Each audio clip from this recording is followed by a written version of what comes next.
The objective of comparative law is to attain a deeper knowledge of legal system in effect, to contribute in the unification of different legal system, to expand the horizon of legal mechanism and provides for a chance to acknowledge different aspects of same offense or principle, to enhance knowledge and awareness in legal education, to assist judge in the resolution of difficult questions, to conform uniformity and harmony with different countries. These are the objectives of comparative law. Now, the characteristics and nature of comparative law.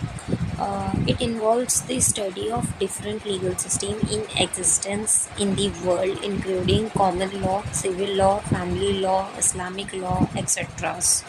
It is a systematic application of comparative technique, discipline, and method by which the value of human life are known and evaluated.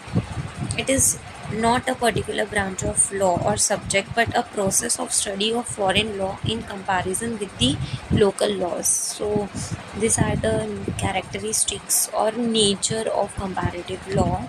कि ये जो branch है ये कोई particular नहीं है, it's not a particular branch और subject, but ये एक प्रोसेस है जो स्टडी करता है फॉरेन्स लॉ को, वो भी कंपेयर करके लोकल लॉज से या फिर दूसरे फॉरेन लॉज को दूसरे अलग कंट्री के लॉज से कंपेयर करके. This is what comparative law is.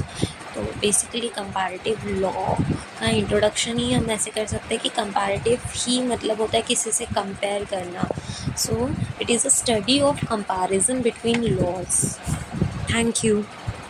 The two definition of comparative